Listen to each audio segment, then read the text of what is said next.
Well, welcome everybody. For those that have joined us for some or all of the summit so far, it's lovely to see you again. For those that this is your first session, no pressure, Sam, make it good. It's lovely to see you all. It's great to have so many happy, smiley faces. If you did want to turn your camera on and show us your smiley face, that's always welcome. So please do. You're in a very safe and welcoming space. So I'm really pleased we've got Sam with us this afternoon. He's going to talk to us on the topic, it's okay to make mistakes. And we have made no jokes in the background whatsoever about what that says about Sam. No jokes here. No. So just before I hand over to Deb and Sam to take the floor, I just want to remind you that this summit is all part of our annual in-person conference, which happens in North Devon in March. And there's still plenty of time to get your ticket and be in the room. So if you do love this event, the online version, I can guarantee you the in-person version is even better. And Sam is actually one of our main stage speakers. So this might be the deciding factor. Again, no Oh, pressure. no pressure. Pouring, piling the pressure on. Look at this. Bloody hell. No, I'm just kidding. We have a fantastic time in the room together. So if you want to know more, please do check out the webpage. I will be popping that in the chat box and it's on all the emails. And you can absolutely email us and ask any questions at all because we love to interact and connect with you all. So on that happy note, Deb, Sam, it's okay to make mistakes. All yours. Okay, let's see how long it takes us to mess up then, shall we, Sam? I'm unmuted. I'm unmuted. So that could have been the good first start, one. good start, good start. Yeah. No, for those of you that were with us earlier, just in case any of you don't know, the lovely Robin who spoke is Sam's partner in crime. And yeah, Robin did an amazing job. And I met Robin and Sam at the Viva event, and it was all just a bit of a love fest and crazy and amazing and wonderful. And they said they were coming to our conference, and sure enough, they turned up. We had a blast. And so this time, the next time in March, Robin is going to be doing some movement and stuff with us. And if you heard about her foodie stuff, I am sure we are going to find a way to get that onto the stage too. And Sam is going to be one of our speakers. I absolutely adore both Robin and Sam. And I just know he's going to do an amazing job of sharing with us today about what he has seen around mistakes. Ah, that's so sweet. Thank you for that lovely intro. And thank you for having me. I'd love to be a part of anything you lovely people put together, so. Oh, can everyone hear me all right? Is my microphone okay? All that stuff? Yeah, good. Okay, awesome. Right. Well, I have to admit, I said this to Beck and Deb. I said I was pretty shocked, to be honest, when I got the title, because when I first read it, I thought to myself, why have they given me that, given that I'm a perfected being and I've never put a foot wrong in my entire life and never made a mistake. But after I got over the initial shock, I thought to myself, no, yeah, fair enough.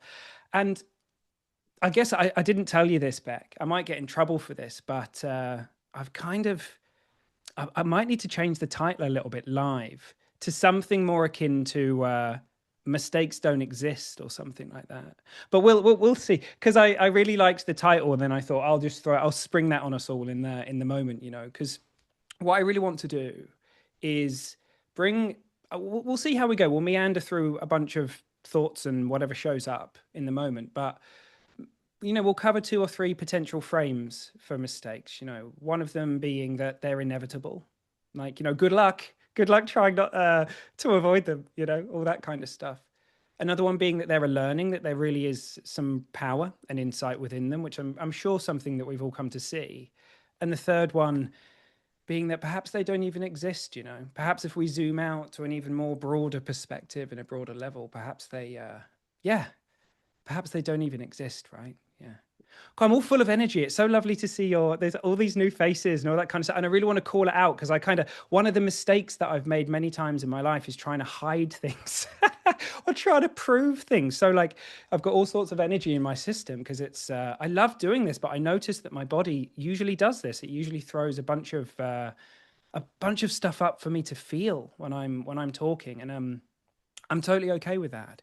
That's absolutely fine. But I noticed that when I used to try and hide it, it used to kind of grow and it used to kind of become something bigger. So yeah, right. I think I want to start with a question first. And my question is to all of us. I want us to kind of answer this collectively. So you can nod at me or shake your head if you like. But it's a pretty simple question, and it's this. Can this moment be any different to how it is right now? Genuine question to all of you. Like, can this moment be any different to how it is? No, right? It's inevitable. I mean, try having a different moment. Try having a different moment. It's just not possible, is it? And I promise you that if you'd have asked yourself that question 5 years ago, you'd have got the same answer. And if you'd have asked yourself that question 25 years ago, you'd have got the same answer. So what I want us to do together, collectively, is take the idea that any of us could have chosen to have done any different at any point in our lives and just throw it in the bin. Because to be perfectly honest with you, that false belief, that misunderstanding, this might sound hyperbolic, but I don't think it is a plague on people's mental health as far as I can see. The idea that any one of us could have made a different decision is not only false, but it's a huge weight to carry. And, many of us will have heard Sid Banks used to say, or he said on a number of occasions, we're all doing the best we can with the thinking that looks real to us. Often you'll hear me say that we're always doing what makes sense at our current level of understanding. And that truth is one of the most freeing things that we can come to see. So the biggest frame for all of this, for every single one of us here, is to take that idea and throw it where it belongs in the trash, because we can torture ourselves with the idea that we could have done differently, or that we, mistakes, or however we relate to it, things that didn't go the way we wanted them to, that they could have been different. But I'm just going to suggest that that's absolutely not the case. It never has been. It never will be. So let's start from there. And if anyone has any questions about this stuff when we kind of wrap up, I'm very, very happy to answer them. But this moment's inevitable. This moment's inevitable, and you've always been doing the best you can, even when it hasn't looked like it. Even when it hasn't looked like it, all right? So I feel really connected to everybody. It's really nice. You feel that? It's so cool. I love that. I love that feeling, that group collective feeling.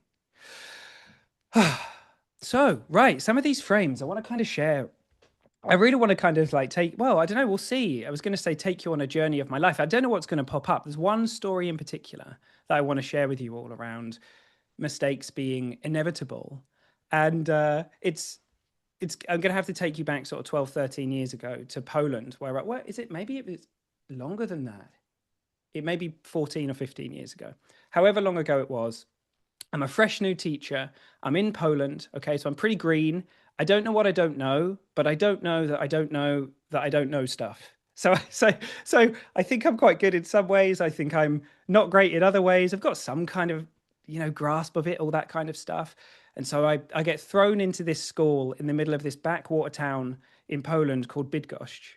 And I don't speak any Polish. Barely anybody there speaks any English at this point, And I've done a crash course. I've done basically a 1-month crash course in teaching, which is called the CELTA.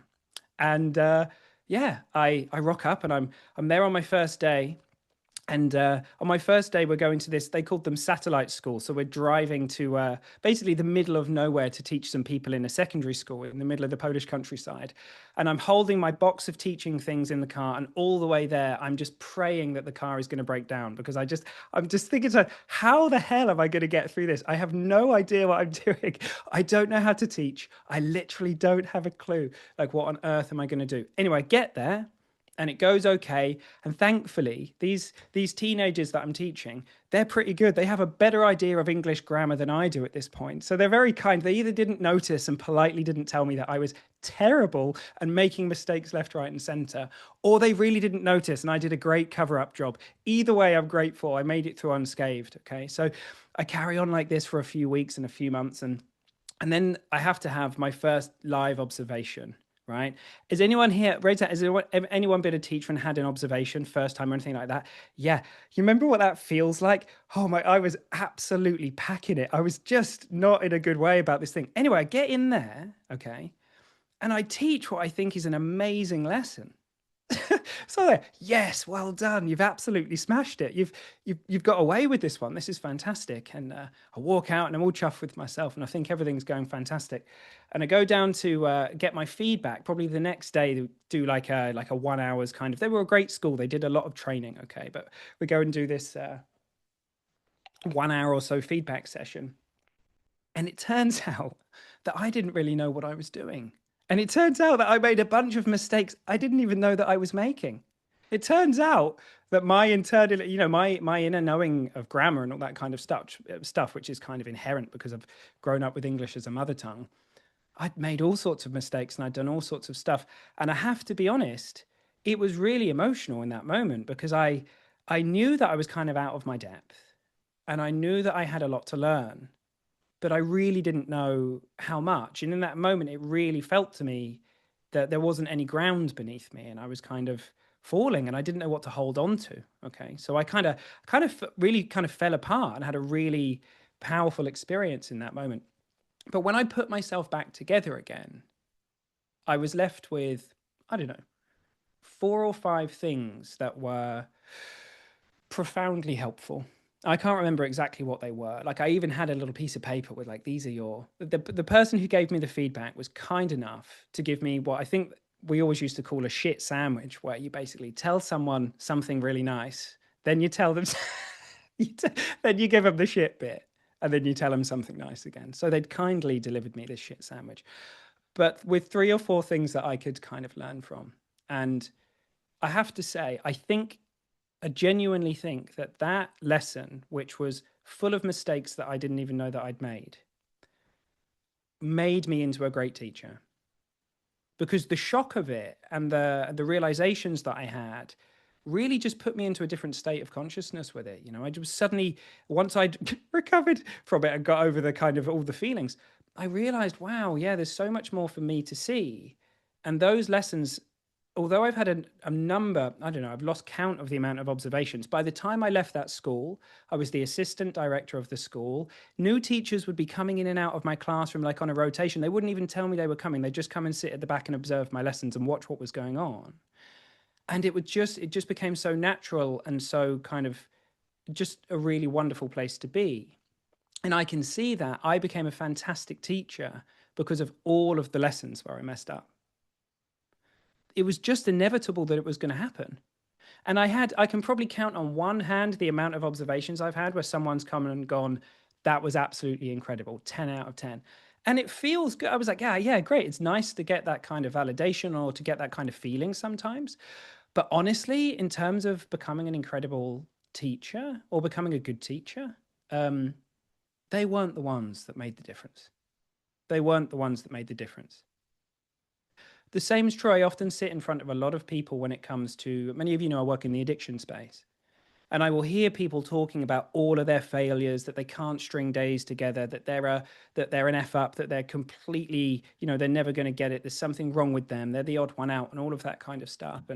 And I often say to people, like, I sit in front of you an utter failure, to be perfectly honest.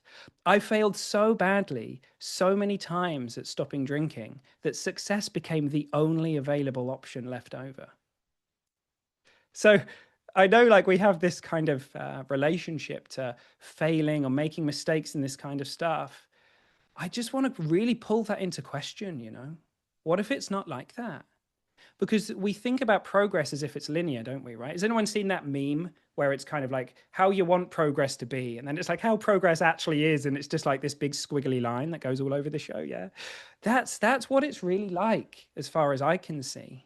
And what we write off of the moments where we think it's all falling apart, or it's not working out, or things haven't gone the way that we want them to go, what we write out of that is what all of our friend Rani Bora calls smelly gifts, right? Very often the thing that we get that absolutely stinks, that we don't want. It's so good, that smelly gifts thing, isn't it? I used to call them strangely packaged gifts, and then I heard Rani call it a smelly gift. I was like, that is way better than mine. I'm nicking that. I'm shamelessly stealing that phrase. But basically you get something and in the moment you really don't want it, right? It can feel pretty dark. It can feel like, yeah, this isn't what I want. But what we start to realize is that actually contained within it is absolute alchemical gold, absolute alchemical gold. So it's funny. So in my head, these frames, I was going to talk about, they're inevitable and that there's a huge amount that we can learn within them.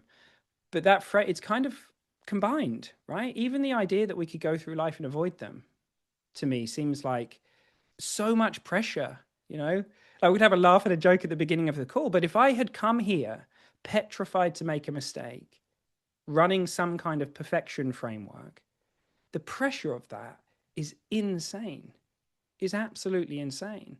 And it's like walking on a tightrope. And I used to feel like that when I used to teach a lot of the time. I used to be so petrified I'd make a mistake. I used to rock up to my lessons 3-4 hours early, sometimes in the morning. And I used to sit and I used to plan them all out, right? And they'd be these beautiful, intricate, handwritten. I mean, I was drinking a lot of coffee as well. I was very into coffee back then. But I was sitting there doing these handwritten kind of lesson plans. And I'd have a plan A, and I'd have a plan B, and I'd have a plan C. I have a plan D, but I wouldn't leave much room for me. Like I didn't know it was a poem. I didn't even think it was going to be a poem. But there's no room for me in there, right? It was, and of course it never works quite like that. We're always going to have moments where the truth of us just pours out, and we just have those deep moments of connection. And I had incredible moments of connection with all of the different people that I taught over the years, wonderful lessons and all that kind of stuff. But they were limited to a certain extent because I was so scared of making a mistake and scared to kind of be in the quiet with people. I've reflected on it now and I'm like, what was I worried about? What did I think was going to happen if I ran out of stuff? What was it that was so scary about that? And I still don't know if I have an answer to that, to be perfectly honest with you. But I do know that it isn't like that anymore. I know that I do sit with people on a weekly basis, and sometimes we'll fall into a space of connection and maybe we won't say anything for 5, sometimes 10 minutes. But I trust that. I trust that. I know that isn't a mistake. I know that's not a mistake when that happens. And I know it's safe. And I know that mistakes are safe now. And it's not that I'm going out of my way to try and make a mistake, right? But it's absolutely fine in the moment. You know that thing I said a while ago, where I started off with, we're always doing what makes sense at our current level of understanding? Like right now, in this moment, what I've noticed is it's easy to take that insight and apply it retrospectively to things, certain things, or to see it in this kind of conceptual way. But what we miss is that it's working right now like that. Right now like that. So everything I've said to you over the course of the last however many minutes I've been talking for is my current level of is pouring out of me. And that's true for every single one of you too. And I have moments, because I'm a human being, where I do silly things and make mistakes all the time. And something I've noticed is that when you're in a position where you're kind of sharing and you're talking about the things that you've seen, people very often put you on a pedestal. And I want to do everything I can to try and destroy that, because it doesn't look helpful to me, because every single person is human. As far as I can tell, Sid didn't want to be put on a pedestal. And if you really listen to people who have come to see they're not interested in that, right? We can all get insecure. We can all get caught up in our thinking. It's just a human thing. Sid said insecurity is a feeling. You feel it once, it's yours forever. He didn't mean you're going to feel insecure for every single moment of your life. He meant it's not a mistake, that it's part of the human smorgasbord of stuff that we can feel. It's part of it. And if you think about it, without the ability to experience insecurity, we wouldn't be able to very often move towards safety. So it has a very powerful reason for being. But what we innocently do is get all caught up in ideas in our head, and we activate things at times when it isn't necessary, when it's not required, where it's not needed. And one of those areas for me is in the area of mistakes. So what used to happen was something wouldn't go according to plan, or perhaps I'd come and talk somewhere like this, or I'd be making podcasts or hundreds of hours of podcasts out there now, and I'd say something and I'd be in my head about it afterwards, and I'd think, how did that come across? Was that any good? All this kind of stuff. And I'd believe in all of that junk. I'd believe in all of that insecurity. But now I just kind of laugh at myself. Like, one of my favorite things to do if I get a little bit in my head is say something ridiculous in a shop to a cashier. I don't know why it happens to me. I'll like walk in, everything will be fine. And then I'll kind of like, I don't know, have one of those moments. I'm away with the fairies. And then I'll like, something will come out my mouth. And I'm like, really? Where did that come from? That's absolutely hilarious. But that may have been fodder back in the day for me to kind of have a go at I'm like, it's so funny. Like, it's so innocent. It's completely innocent. In every single moment, everything we're doing is psychologically innocent. And that doesn't mean that people aren't doing some things that we need to protect ourselves or have boundaries from, but it's a beautiful way to live, to realize that the mistakes that we've made and that we may be in the middle of, or the mistakes that somebody else has made, they're all innocent because we take it so personally. And that, as I say, I underscore the fact that doesn't mean we can't protect ourselves or have boundaries or live in a world where we need to say no and all that kind of stuff. That's all congruent. That's not separate to this surrendered state where we come to realize that everybody's doing the best they can. So that's kind of the first frame. They got jumbled together in our exploration, but they're inevitable. You know, good luck. Good luck not making them from that perspective, right? And they're very, very powerful. I really mean what I said. I don't think I'd be, I mean, me and Ellie, some of you will know that I have a podcast with my mate Ellie called the Present and Sober podcast. My other mate Scott's on it as well now, actually. And when I go back and listen to the early episodes, which I have to do every now and again, it's like revisiting a crime scene. I listen to it and I'm like, oh God, what is this? Like, you know, it just feels, but so what? So what? What I've realized is the more I've done that, the more I've released any of that judgment, the more I've just followed my heart, the more I've just done the thing that makes sense, the more, you know, I don't have to be in my head about things like mistakes and stuff like that, because when we're in our head about something and it's all innocent, it can derail us for a while, right? It doesn't derail me anymore. And that's what's possible. Like, the idea that we're never going to make a mistake looks just not possible.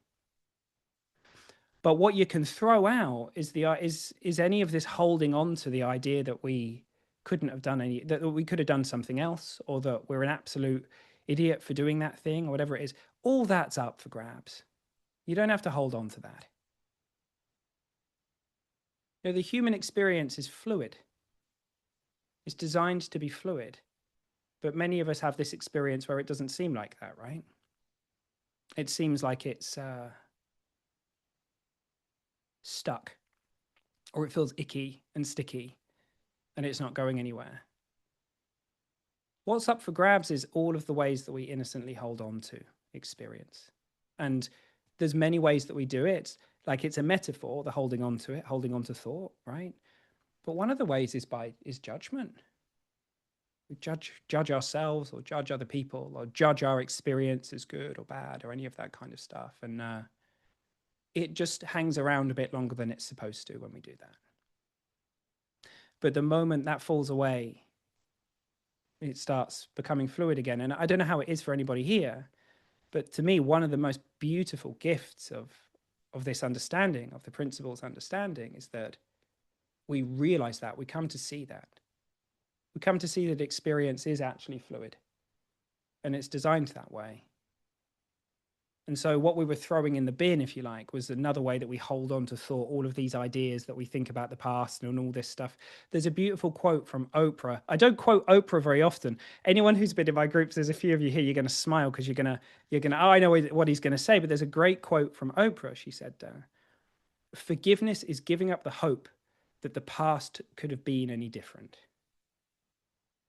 Now, that's not the normal way that we relate to forgiveness, in my experience.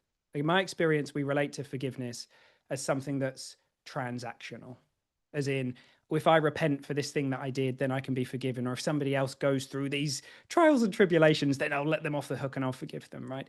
But I don't think forgiveness is transactional, actually. I think the question of forgiveness melts in the realization of the fact that we're all doing the best that we can. So we don't have to hold on to that. We don't have to hold on to that. And I've just noticed that that's something that can be really heavy for people. So that's the first frame. Second one, how long God, 26. Where did that go? Have I been talking for 26 minutes? Oh my God. This is why, yeah, just tell me to shut up when you need me to. But so the other frame I really wanted to bring into this is, what if mistakes don't actually exist? Like, really?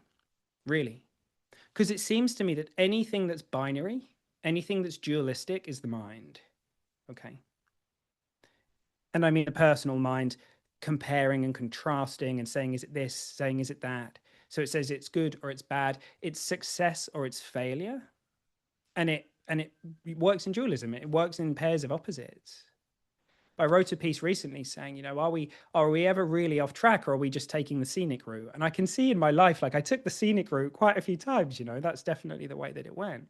But I wonder whether success and failure truly exist if we step back and look from a different perspective. Because as I was sharing earlier, we all know that there's been times in our lives where something comes along that feels like a mistake, or it feels like we failed in some way. But then it's absolutely been one of the most incredible things that's ever happened to them. Has anyone had that experience of like something that you've experienced and it's absolutely sucked balls? For anyone who hasn't raised their hand, I'm sure if you spend just a few minutes reflecting on stuff, you'll feel that. You'll see how true that is. You'll realize, golly, that's where so much of my learning happened. So much of my, you know, I don't like these words so much, but personal development, all this kind of stuff. Really, that's where it comes from. And so is it actually possible to say that that's a mistake, really? Because contained within every single mistake is, or failure, is success. Like, it's the seed of success. And if you continually succeed at something, in the sense that you never have a wobble or you never make a mistake, or no, actually, is that success? Or do we end up with blind spots, right? So within the seed of every single success is contained failure. So it's two sides of the same coin, as far as I can tell. Like, there's not actually any difference between the two. It's the mind is constructing story, and it's giving us these ideas as to, but it's effectively judging what's going on in our lives. But when we zoom out and really reflect, we see that that distinction collapses, and it's not really there when we look. So I mean it in a really well, I really mean it. Do they really exist outside the mind? Has anyone been struck by an insight that felt something like, oh my God, there's no such thing as problems. It's all just made of thought. It's just, has anyone been like, also like your own flavor of that? Like, oh, it's all just happening. Like, no way. And there's that really trippy moment where you think, oh, you know, what does that even mean? It's kind of like one of those. Just struck by the same thing when it came to mistakes for me. It was like, wow, it's not like that. You know, there's things that happen to us in life, and they really don't feel great at the time. You know, it's not like we're in the middle of it and it feels fantastic every single time, but you never really know. And I don't know what it was. I was, for whatever reason, ever since, even when I was young, and I take no credit for this because I have no idea where it came from. It just showed up, insight, I guess, of being able to say, I don't really know though.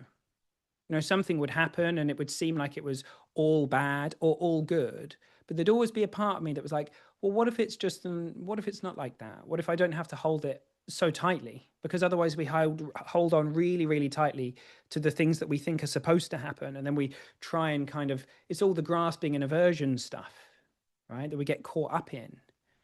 But actually, when we're in this other kind of, I don't know how to put it, from this different perspective, from this different view, it doesn't really look like that. And to me, that's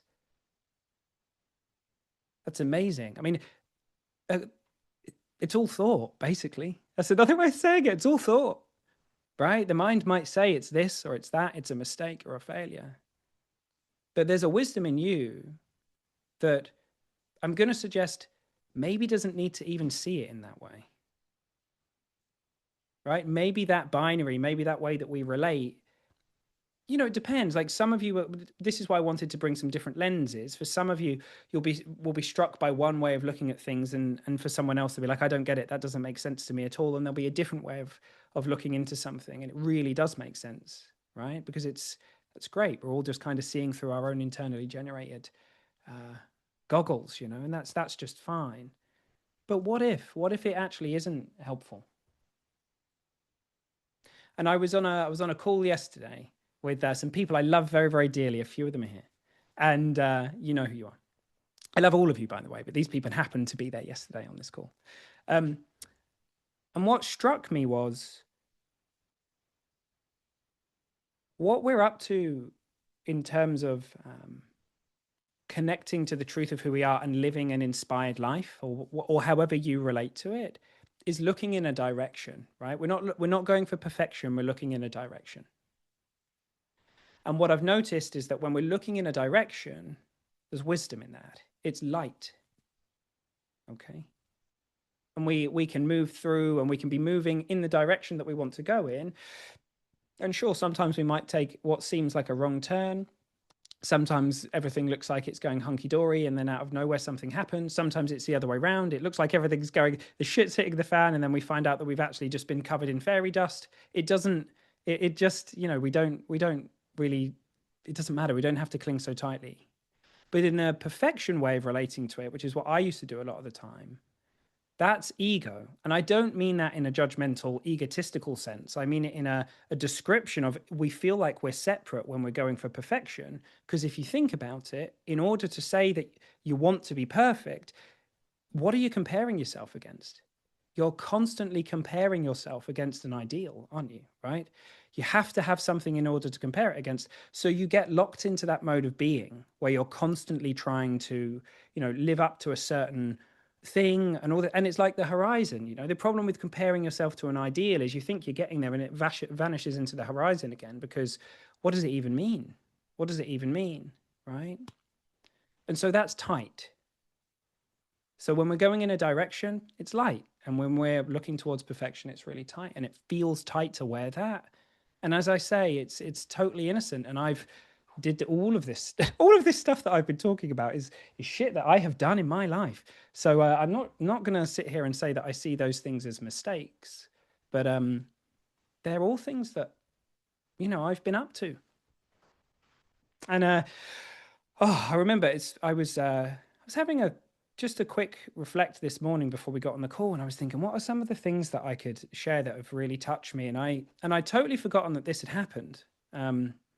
But I got the absolute pleasure of, I think I did about 6 or maybe 8 calls with Chip Chipman before he died, and it would have been about a year prior to him passing, and just the absolute pleasure of kind of getting to talk to Chip. And if anyone had the pleasure of that, it's kind of like, you know, just stories around the fire with your granddad when you're talking to Chip. He had a really beautiful way of telling stories. It was really quite magical. Probably it just felt like he was transmitting something. It was really beautiful, like sort of, yeah, amazing. And so he was telling me this one story, and I can't remember the lead up to it, but essentially he was in Sid's house on Salt Spring Island, and they'd been talking, and Chip, you know, by his own kind of admittance, Chip was in his head and kind of still quite angry and all this kind of stuff, and was going through a bunch of stuff. And Sid had been listening, and then after listening to Chip kind of say what he was saying for 5 minutes, Sid turned around to him and looked at him and said, "Chip, isn't it amazing to know that you've never done anything wrong in your entire life?" To which point everything just collapsed. All of the stuff that had been there just disappeared. And, you know, what was left was the truth of us, right? The truth of us, which is all it's all there ever is. That just sometimes there's some stuff on top. And so isn't it wonderful to know that you've never done anything wrong in your entire life? And if you're trying to understand that from your mind cognitively, you won't be able to. But if you listen from your heart, or, you know, whatever metaphor makes sense to you, if you listen from beyond, like, maybe you'll hear something there. And I work in many worlds where people are weighed so heavy with the idea that they've done so many things that are wrong and that they are wrong, which is very often the underpinning innocent but complete misunderstanding that's running. And if we can, the more that any of us can come to see for ourselves that we're psychologically innocent, that we've never made a mistake in our life, and that doesn't mean that there aren't things that we might want to do differently, or that we can't have a moment where we feel like that wasn't congruent and I want to kind of show up differently next time. All of that's included. But if we can come to see this for ourselves, only then can we truly start to see it in other people. And it's just such a powerful thing for people to know when you're looking at them like that. And you can't fake it. And I don't think you can see it in others before we can see it in ourselves. I don't know if that's quite true, but there's something going on where, you know, like, it's an inside job, right? Always. So we come to see that for ourselves, and suddenly we're just gifting that to people. So yeah, that feels like maybe a really nice place to kind of leave it, because that looks what this is all about to me. So Beck, sorry I totally changed the title, but you know, hey ho, that's what I mean, it's not too late to take you off the conference agenda. No. You can just cancel me now if you want. That's fine. No, I mean, take it up with Deb. She channeled the subject. So no, I think that was really beautiful, Sam. Thank you. And that very last bit you just said there took me straight back to my first real massive insight around this understanding, the true knowing that all is perfect exactly as is. Exactly. So we're going to take a 5-minute comfort break now. Patricia, I see your hand. When we come back from the comfort break in 5 minutes, we'll be opening for questions and comments and such. You'll be first on the list. All right, so we'll be back at 43 minutes past the hour, and we'll see you then. Thank you, everyone. See you in 5. Thank you, everyone. All right, welcome back, everybody. Lovely to see your faces again. I hope you had a good comfort break. So we'll dive into sort of question and answer and comments and interaction time now. But just before we do that, Sam, is there any kind of contact or website or any details you want people to know? Oh yeah, to be in touch with you. I think I've got your. I've tried to keep it really easy. If you go to samgoldfinch.com, you might need the W's, www.samgoldfinch.com. Then you'll find there's a link to all the things that I do, and you can contact me, and you know, that will go through to my email and everything. All right. Perfect. And I'll pop some stuff in the chat now so people can find out about the conference too. Yeah. And then we will open up for questions. So I think, Patty, I think you had your hand up, but I'm not sure if it's convenient for you at the moment. So if it is, feel free to unmute and we will come to you next after that, Kathy. There. No. Perfect. I just wanted to say, Sam, you see my jaws drop, see? Like, OMG. That was one of the most brilliant on steroids talks, sharings that I've ever heard in my universe. Sam, so that's it. Bye. Well, thank you for sharing that. I'm touched. That's lovely to be here with you. That was short and sweet, but yeah, I love it. Thank you. Yeah, I thought it was a beautiful title as well, and it kind of really moved me to reflect on it and to be here talking about it. So I'm glad that came through. Perfect. Short and sweet. Thank you. Kathy, you're next if you want to unmute. Thank you. Brilliant, Sam. Fantastic. Absolutely related with so much with what you were saying. And I did used to teach, but I taught in further education. Cool. And I remember I'd not long graduated, and I remember my first observation. Oh, yeah. But I was thinking, the observations went well, which is that just, completely irrelevant. But my thinking, you brought me back to the first time. And I remember thinking and saying to my students, if we have to change anything because someone's coming in, we're not doing it. It's not been right all along.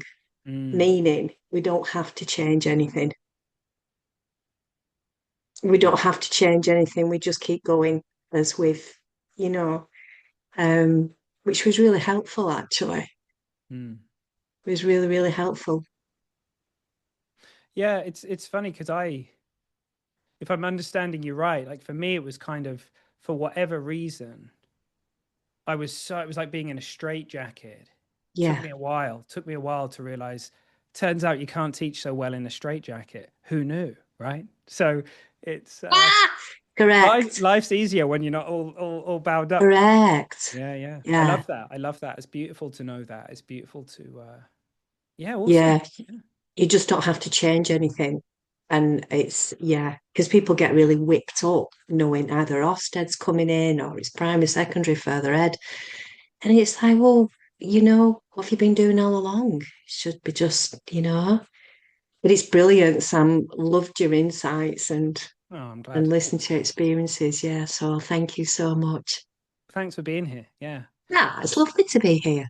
Yeah. It strikes me in a wider, broader sense, Kathy, as well, that we live in a world where I think we're trained into thinking that we do need to change and that other people need to too. Now, the interesting thing is that change absolutely happens, but the question is how. And so Yeah. I'm just sort of Yeah. riffing on what you said now, but ultimately we tend to think that change happens through will and effort. And I'm just going to politely suggest that that's a load of shite, that it happens through insight, And connection, I'll love. politely respond by saying you're fucking right. Yeah. Yeah. And Excuse it's really my helpful. semi-French. Yeah. But you know what's beautiful about that is when someone knows that they don't need to, that's when they're most available to inside. And that's when change is going to happen. So if for a teacher to get the message, you're doing just fine, you just keep doing what you're doing, then they'll probably teach a fantastic lesson. And for all of us in life, the paradox is when we know we're perfect and whole Yeah. and beautiful as Yeah. we are, that's when we're most ripe for transformation, right? Yeah. Our natural selves. Yeah. Always lovely. Thank you so much. You're welcome.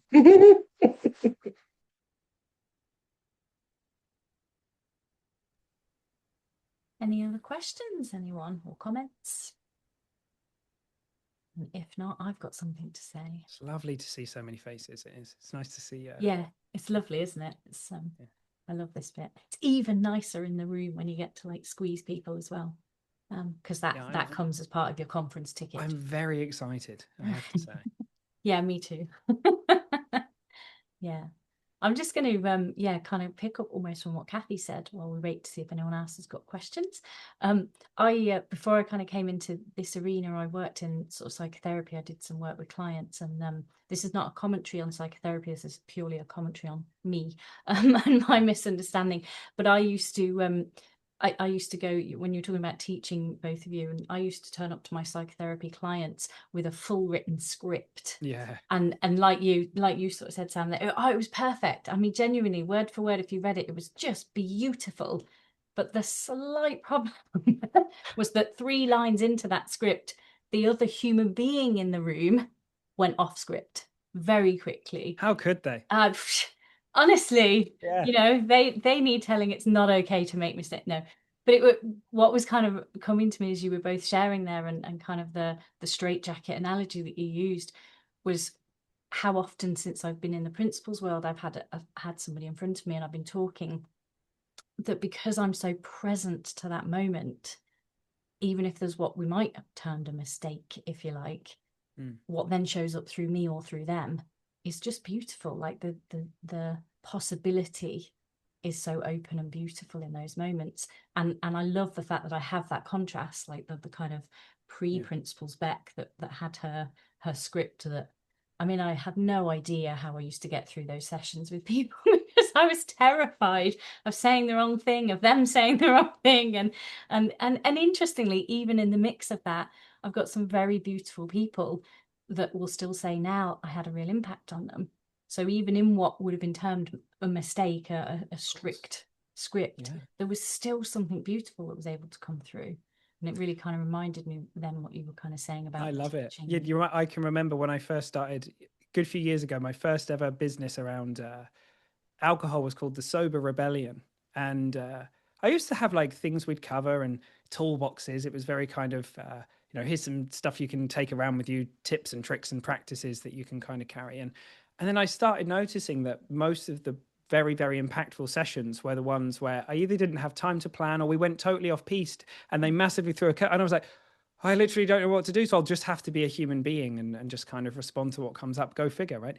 And then it worked out beautifully. And I think one of the joys of my life now, and this is, it hits me on a regular occasion, this is just how wonderful it is to be, how have I put it before? Just beautifully ill prepared, right? Because I know I'm really prepared, but in a very, very different way. I don't have stock answers and scripts and phrases and any of that kind of stuff. I know that I can go in and I'll be guided. And I know innocently when I'm in my head, my system is going to let me know when I'm in my head, you know. What a joy. Like I don't actually know what I'd be like if I went back into a classroom. I thought to myself, shall I throw myself in the lion's den? Shall I just go and do some what do you call it, supply teaching for a few days and see what happens? That maybe that will happen at some point, but could be a funny experiment because I've seen a lot, you know, since then. And I'm grateful because it was all perfect. And that it strikes me back that if anything had been different, I don't think we'd be here together like this, you know.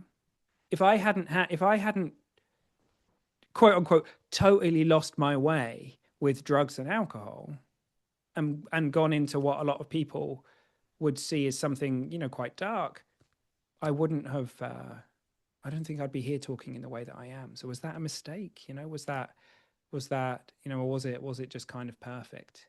So yeah, I'm with you. I love what you said about everything being perfect as well, which is not a cognitive thing. We can only hear that from beyond, you know, but yeah. And also, sorry, I'm going off on one now, but the script thing, it makes me think about conversations. I used to relate to conversations like that. Like I used to focus on what I think I needed to say. What I didn't realize that was one of the beautiful things about being a human is that we get to figure things out in conversation. It took me like 30, however many years to get the memo on that. Like, oh, that's the point of conversations. Live adaptive intelligence in the moment, you're figuring things out together.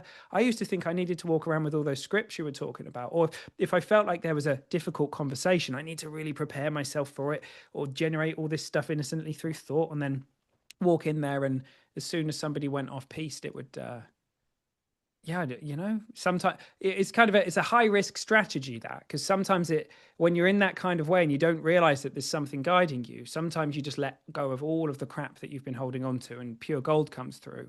And sometimes you have a bit of a panic and say something silly. So my preferred option is to kind of get really clear about what I've got going for me and what we all have going for us, which is the adaptive intelligence of universal mind, you know. So I'm all for that.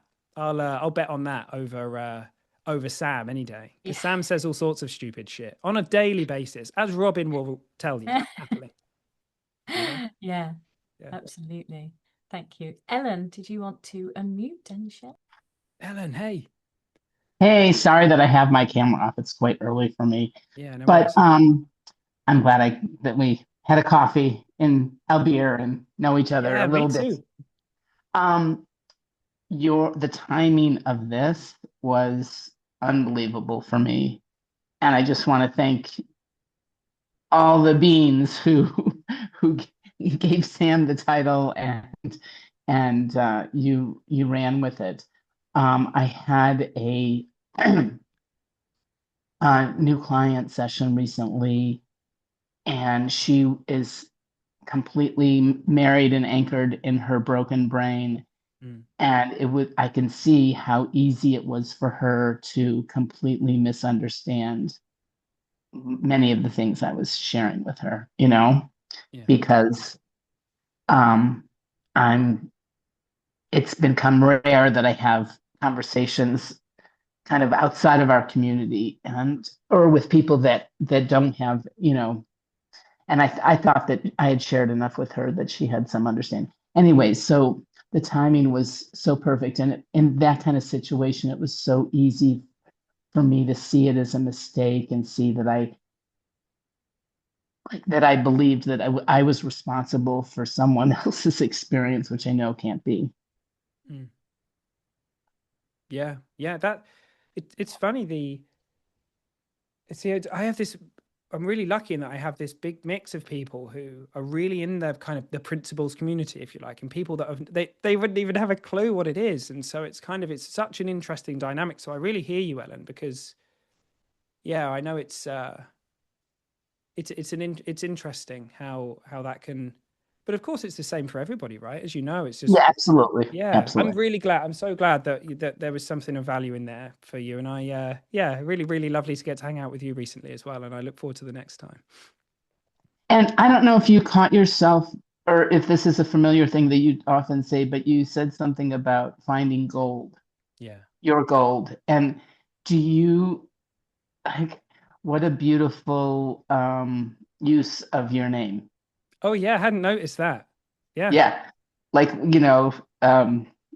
mining for the gold, mining for your own gold is Yeah. with your name. Yeah. So I just wanted to, in case you hadn't Yeah, noticed good that. catch, because So I thank hadn't you all. noticed. Yeah.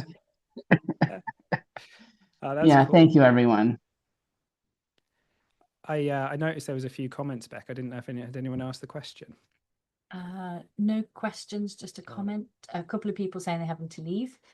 No worries. And then Ellen, the other Ellen, because there's two of you, said, your journey I find inspiring. Your humility speaks, and there's a safety in your energy. Thank you for doing the work to bring you to this place. Keep on shining, which is very beautiful. Yeah, but the rest are just people saying thank you and goodbye. Awesome. Leanne, do you want to unmute and share? Yeah, I can do. Thank you for doing the conference. I just came across, I think, 12 o'clock today. Cool. Somebody sent me a link. And I thought I'd just join, and it felt really, really meaningful. The subject, the thematic of mistakes. Definitely, I haven't heard that before in that way. And the reminder of Chip, which I had the fortune to meet, Jan and Chip. Yeah. That was, and that connection that really resonated with me. Oh, the beautiful. question I have for you is like, I sometimes have a misunderstanding when it comes to mistakes in a way of breaking rules I didn't know. God, right? okay. Being select or being not ticking all the boxes. And then falling out of there's a rule why I can't join or a rule why I can't do things I want to do. And I get lost in it. So I always, I think that there's something wrong. So often things which I can't change, which are past, so which exclude me for lifetime. And I find that really, really hard to swallow or to shift into something positive. And it's not that mistakes, it's just I believe that things happen. And I don't judge myself, but I get judged by others. And I would like to know your intake on that. What comes up for you?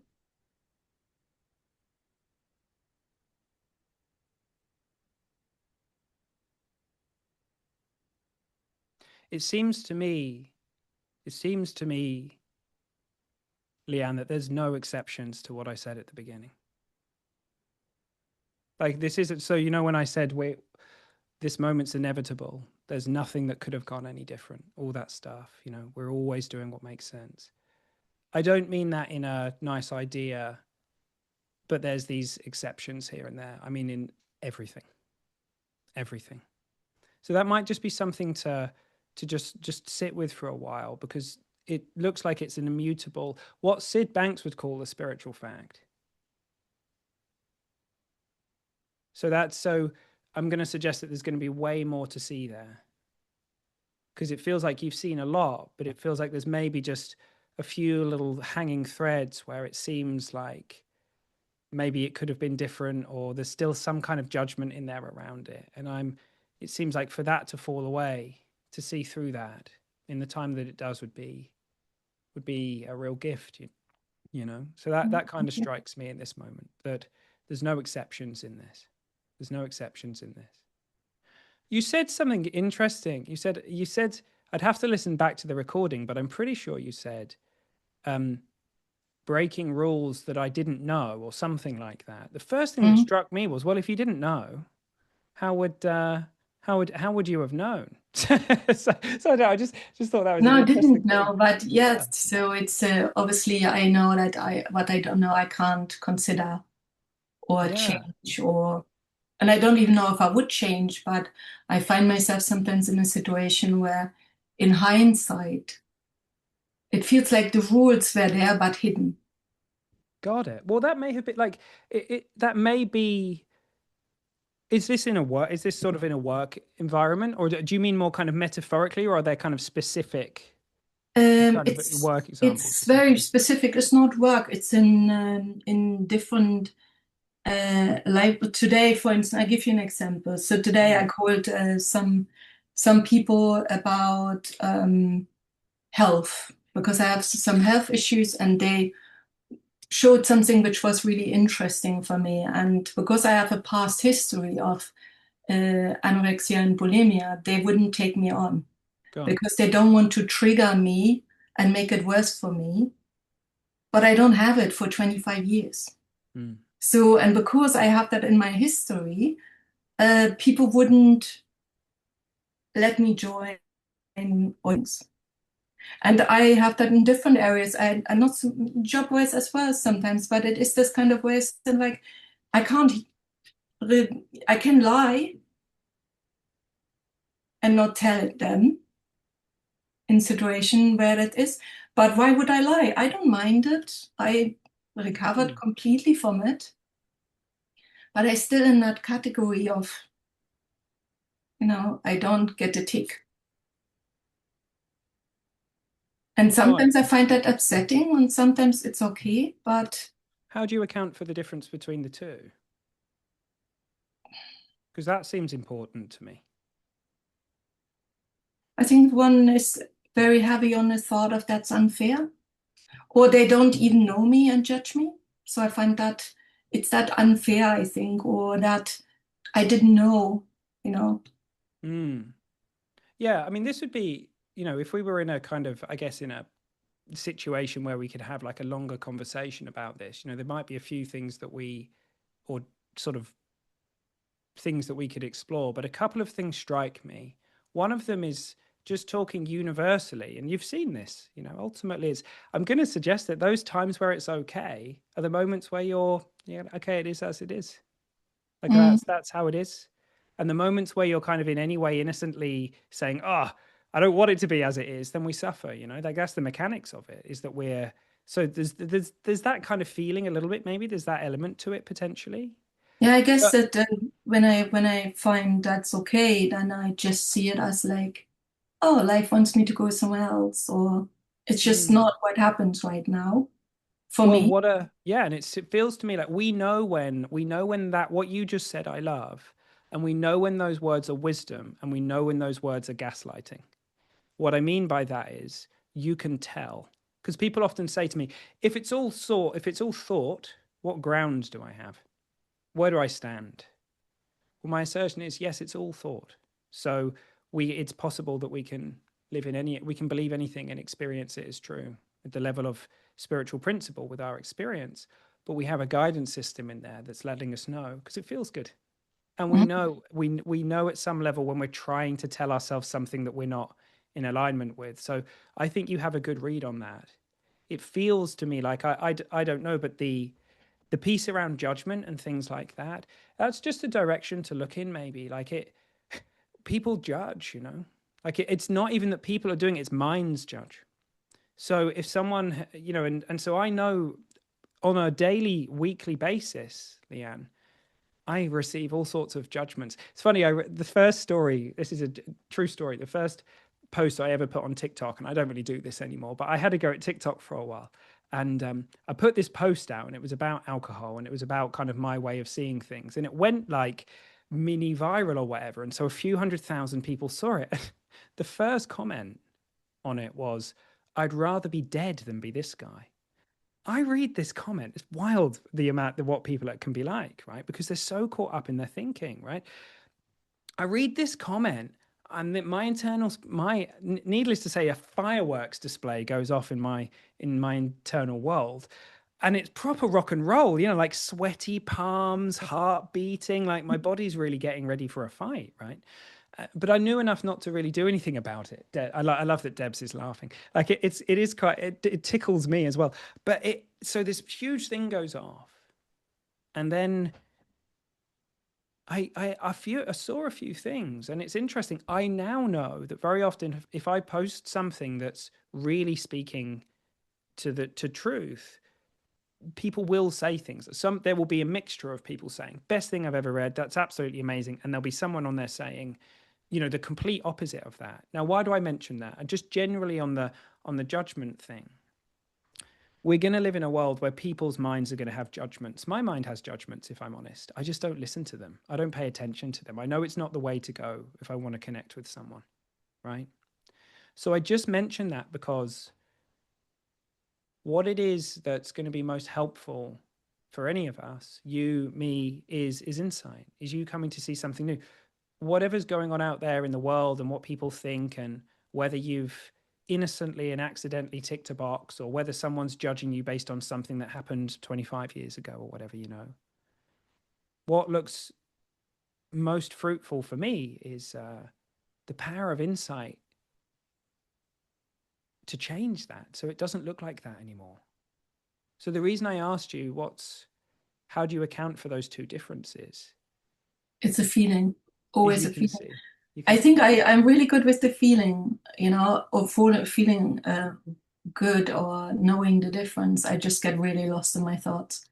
Sometimes I don't allow that, and to see that it's not personal. It just becomes personal because I have a story of, because it repeated itself or something and I haven't seen it there, and I get sidetracked with old stuff. Can that be okay too? Yeah. Because here's the thing that strikes me in this moment is, if we don't need, if we can be like, okay, that's where I am right now, then we tend to see something new in my experience. So it's sort of like this, clearly this isn't a blind spot, because if it were, we wouldn't be having this conversation, right? So you've already got a lot of awareness around this. So to me, it's just, you remember when I was saying about this looking in the direction, it would be like, what's the direction that you're looking in? And so maybe it's, maybe you're looking in the direction of,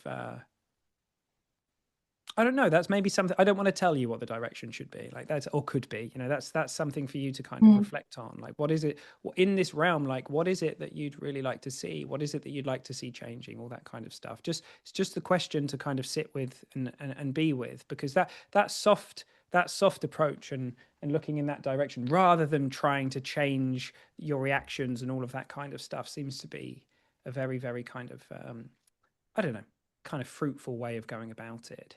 But yeah, maybe we'll get the opportunity to hang out and explore it more deeply at some point, either at a conference or in a summit or wherever it would be. I love that you've, I would trust that you just randomly found yourself here at 12 o'clock today. That's amazing, and remember, that thing you got touched by when you mentioned Chip and Jan, when you said, you've never done anything wrong in your life. That's something to know for you. Mm-hmm. And other people may not know that. Other people may have all sorts of feelings and thoughts about us and all of that stuff, but it's okay. It's as we know it for ourselves, that's what makes the difference. Thank you. You're welcome. Nice to meet you. Nice to be here with you. Yeah, and since then, it's funny because I used to be really kind of bothered about that stuff and didn't want people to have feelings or judgments, and I've sort of got over it in a very real way, because I realize it's all a feeling, like you said, Leanne. It's all of what I was really scared of was my stuff, because you're never actually going to feel someone else's judgments ever.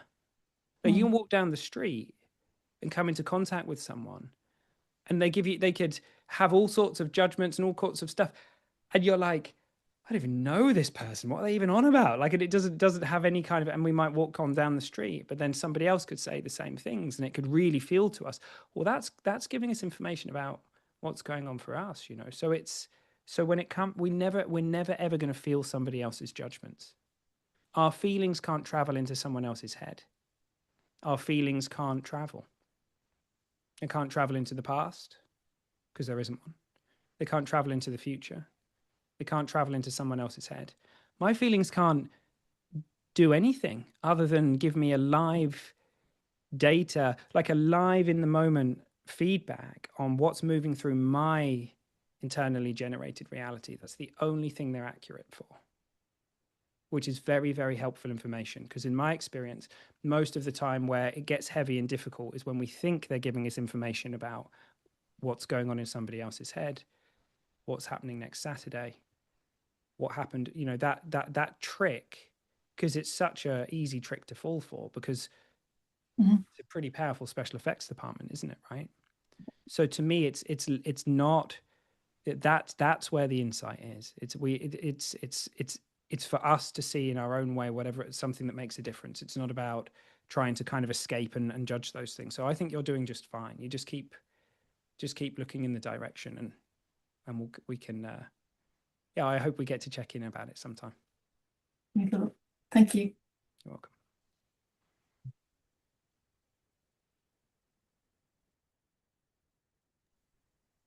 I was just Hi, going to say, Gail. we've got 2 or 3 minutes left. If there are any more questions, and then Gail's there, all yours.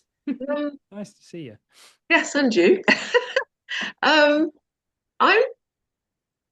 curious about something you just said in response to Leanne near the end, around we can't feel other people's, well, I know we can't feel their thinking and their judgments, but sometimes I feel as if I pick up on a vibe, an energy, a feeling, sensing something about a person. So I may have misheard what you were saying. Well, it's a great thing to tease out, and I've thought about this a lot, and I think it's it's a very powerful question. I've asked it many times myself. So what I think a lot of people hear when they hear the 100% inside out is there's often this, but hang on a minute, what about vibes? What about that thing where, the elevator doors open and it's like, yeah, don't go in there. Or like, all that kind of, well, we're walking around, as far as I can tell, in a world of data, right? And of course we have senses. And so we can walk into a room and feel like, one of the things that I'm leaning into when I'm coaching, Gail, even though people think I'm fibbing when I tell them this, is I'm really feeling like, where are we? Are we here or are we here? And I'm usually thousands or hundreds, if not thousands of miles away from somebody. So there's all this stuff and I'm kind of intuiting, but I know that is my internally generated reality that's creating that. And I know it's safe. So yes, someone else might be walking around and we may be able to feel it, but it's a misunderstanding to think that we're actually feeling what they're thinking. We're feeling our internally generated perceptual guess as to what may or may not be going on for them, to varying degrees of accuracy, right? So we've been, as far as I can tell, one of the points of this incredible special effects department that we have is to keep us safe, so that when we're walking and we're going down a dark alley and we get this hit of like, yeah, not that way. Like, I want to listen to that. I want to really tune into that. Really, really tune into that. So yes, we have senses. Yes, of course, we can pick up on vibes and all that kind of stuff, no doubt. But where's it being created? So if I walk down the street and someone comes and bops me on the nose, which I hope doesn't happen because it's probably going to hurt, right? 100% of that experience of me being bopped on the nose is being generated from within me. I can freaking feel it though. It's not like an understanding of the principles is because in that. However, it's an interesting, we won't have time to dive into it because we don't have long. It's an interesting thing to explore though, because even people's experiences of pain and all of those kinds of things are wildly different, and what they experience. Does that in any way help? Because I think I used to see a distinction where I don't now. Like to me, it's yeah. Anyway, I'll shush. Is that helpful in any way, or is that more confusing? No, it's not. I mean, I get it in terms of I can't possibly know what's going on in somebody's head. Got it. But it's more about sensing the emotion in somebody, or I think that's what's going on. Yeah, sure. It's a feeling, and that can be an empathetic thing that you're sensing. Somebody's, you know, sharing, or they may not even be speaking, but it's, or like you say, you know, you can be going somewhere and you think, no, this isn't safe. I'll just turn off back onto the main road or whatever. But it's more about people's picking up on people's but all of that's feelings. happening And you. sometimes I know how I interpret that is very much inside out. You know, if I get a vibe off somebody that they're not interested, I can interpret that in lots of different ways in my head with loads and loads of thinking, most of which is irrelevant. All it is I have a feeling. I suppose I'm asking, well, we never know, do we? Unless I check in with this that is person. the thing. It's not, what I'm going to suggest is, it's not causative in the way that we think it is. Like on one day you might stand and someone would be there and they're all full of judgments and we might pick up on a bit of it. We have one experience. On another day, they may be even more judgmental. We're not even bothered in a sense so the relationship is different. So it's always happening within us. Yeah, So I really get that about my thinking about it. That looks like as far as it goes for me, really, in the sense that is it, as far as I can tell, is that we relate to it that circumstances or whatever contain feelings that no. Like we're walking around in our experience, we're not walking around in our circumstances. That's how Jamie Smart puts it. That's one to sit with. We're not walking around in our circumstances, we're walking around in our experience. Sit with that. Yeah. Okay. And you'll see something more deep, I think. It's a great Right. question, though. Okay, thank you. All right. Yeah, lovely to see you. Checking in with it. And you, yeah. Okay. Yeah. All right then. Bye. I love that question. And I know a lot of people have questions around that. So yeah. Awesome. Beautiful. I think that brings us to time. Thank you. Thank you, Sam. That was really gorgeous. And you're welcome. Even more excited for the conference now. Yay. So we are back this evening at 7 o'clock with Dr. Rani Bora. So if you can join us for that, that would be absolutely wonderful. And yeah, thank you again, Sam, and everyone for being here and sharing, you're welcome, commenting and asking. Thank you. Yeah, anything else from you, Deb? Or are we? No, I think that was great. I think that was amazing. I don't think we made a mistake asking you to speak today, and I don't think we've made a mistake asking you to come to the conference. So, phew. That's we'll have to see about that second one, won't we? Get your tickets here so you know whether we make a mistake. Yeah, come and see at the conference whether we come and join us in person. Perfect. Thanks, everyone. We'll see you this evening. See you later. Take care. Thank you very much, guys. Thanks a lot. Bye. Bye.